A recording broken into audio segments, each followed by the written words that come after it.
Olá, galera! Sejam todos bem-vindos à nossa aula de matemática, tá bom? Então, hoje nós vamos falar sobre dois conjuntos muito importantes. O primeiro conjunto é o conjunto dos números naturais, representado por n, e o conjunto dos números inteiros, representado por z, ok? Vamos nessa? Então, está aqui. Conjunto dos números naturais, o n, e o conjunto dos números inteiros, z. A sequência dos números naturais forma o conjunto dos números naturais, indicados pelo símbolo de n, como eu falei. Então, que sequência é essa? É os primeiros números que o homem começou a contar. 0, 1, 2, 3, 4, 5, 6, 7, 8, e aí vai, infinito, tá certo, pessoal? Então, esse primeiro conjunto é o conjunto dos números naturais. Como esses conjuntos não representaram ou não representam todas as situações do dia a dia, viu a necessidade de criar um novo conjunto. Veja só. Como esse conjunto não foi suficiente para representar a situação de débito, dívida, entre outros, surgiu os números negativos, formando um conjunto chamado de inteiros. Ou seja, quando a pessoa estava devendo, por exemplo, ao banco, o banco tinha que colocar um saldo negativo. Ele estava devendo R$3 ao banco, então tinha que colocar esse menos, tá bom? Então, uma situação de débito, de dívida, representa os números negativos. E em outras situações também, no dia a dia, até, por exemplo, nós, quando estamos em um prédio, lá no elevador, tem alguns andares que também representam os andares negativos, tá bom? Onde fica lá no subsolo, que a gente chama. Então, hoje em dia, tem várias situações que usam esses números negativos.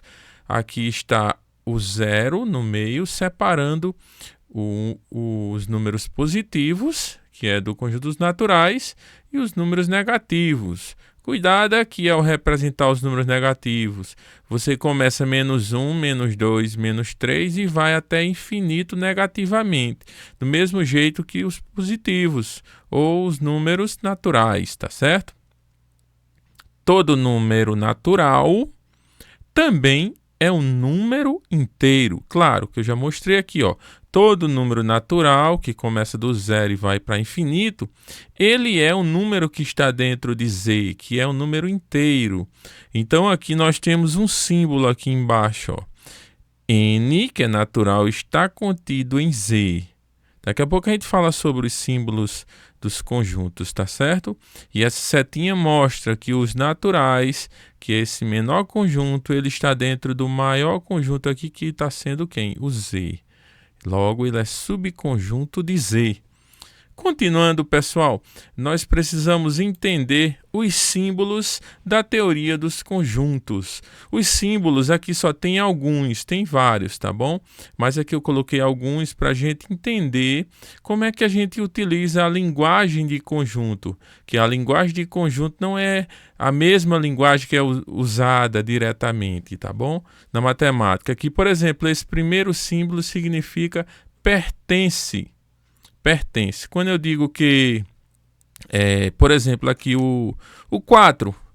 O 4, deixa eu pegar aqui uma caneta. O 4, esse cara aqui, ó, ele pertence ao conjunto A, que é o azul. Então, como é que eu colocaria isso? Eu colocaria aqui 4 pertence, usando o símbolo, ao conjunto A. Tá certo? 4 pertence a A, é um exemplo. Quando um elemento não pertence ao conjunto, por exemplo, um número que não está aqui, o 3, aí você colocaria o outro símbolo, não pertence a A, ok? Então eu estou falando o que, pessoal? Que esses dois símbolos que tem aqui, pertence, não pertence, a gente usa quando a gente está falando de um elemento para um conjunto, Já nesse símbolo aqui, que é um A de cabeça para baixo, significa para todo e qualquer. Se eu disser assim, todo e qualquer elemento de B é par. Então, eu estou me referindo a esse símbolo. Qualquer elemento de B é par. Essa situação representa que aqui tem 2, tem 6 e tem 8. São 3 elementos e todos eles são pares. Tá bom? Então, eu uso esse símbolo para dizer todo e qualquer ou qualquer elemento de B é par. Esse conjunto aqui, representa o conjunto vazio. É um zero cortado, tá certo? Tá aqui o conjunto C. Aí você coloca assim, C, conjunto C é igual a vazio, tá certo? Outra forma também seria colocar C é igual, aí você não coloca nada dentro das chaves. É a mesma coisa, mas tem livros que trazem assim, tem livros que trazem assim, mas das duas formas está correta. Mais usual é esse aqui. Esse símbolo aqui é de interseção. Interseção significa o elemento que está nos 2 conjuntos, ou 3 conjuntos, ou quantos conjuntos tiver, ao mesmo tempo. Por exemplo, quem é que está em A e B ao mesmo tempo? O elemento 2, tá certo? Então, a gente colocaria como que 2 é a interseção aqui, A, interseção, aí coloco o símbolo com B, é igual a quem, pessoal? Somente o 2, tá certo? Só esse cara aqui, o 2. Se eu quiser a união é representado pelo U. União, se eu quero os elementos de A unido a B, eu vou escrever todos os elementos que estão nos 2 conjuntos, ok? E aí, para isso, eu não preciso repetir 2 vezes o 2, porque o 2 ele vai estar em A e B. Só preciso colocar uma vez só, certo? Aqui nós estamos falando, A está contido em B. A está contido em B. Quando um conjunto está dentro do outro conjunto, a gente diz que o conjunto A ele está contido dentro do conjunto B, tá certo? Quando a gente fala de um conjunto para outro conjunto, ou de um conjunto para outro conjunto, se ele está contido ou se ele não está contido. Quando é cortado aqui, A não está contido em B. Então, esses 2 aqui são utilizados quando a gente fala de conjunto para conjunto. É uma linguagem de conjunto para conjunto, diferentemente desse aqui, esses 2 caras, quando a gente está falando de elemento para conjunto. Então, aqui é de elemento para conjunto e aqui de conjunto para conjunto, tá bom? Mais uma vez aqui tem outra, falando de conjunto para conjunto. Quando a gente coloca um C ao contrário, a gente está dizendo que B contém o conjunto A. O conjunto B é um conjunto grande que contém o conjunto A. Tá certo? Faltou aqui o espaço aqui, não deu. Eu ia colocar que B não contém o A, não contém o A. Mas seria cortado, igual como está aqui, só que o contrário, certo?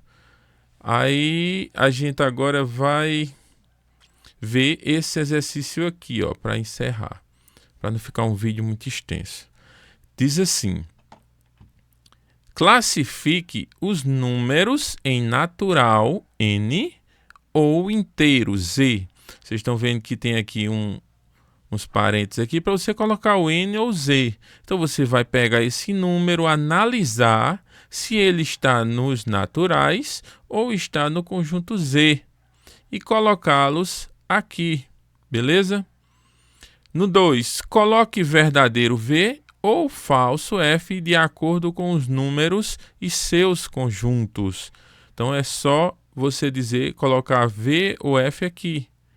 Por exemplo, a letra A diz assim: o número menos 748 pertence, como eu falei, o elemento, pertence a N. Ele está dizendo. Aí você vai dizer, isso é verdade ou isso é falso? Aí você coloca aqui, V ou F. e essas outras do mesmo jeito. Já na terceira é mais simples ainda. Tem os dois conjuntos, vocês sabem que N é subconjunto de Z, e ele quer que escreva esses números aqui, que tem uns positivos e negativos, dentro desses dois conjuntos, separando.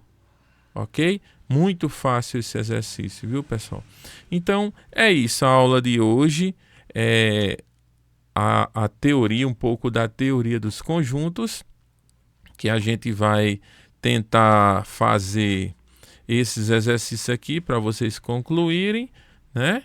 E na próxima aula a gente continua falando sobre outros conjuntos, tá certo? Eu agradeço a vocês e fiquem com Deus. Valeu, galera!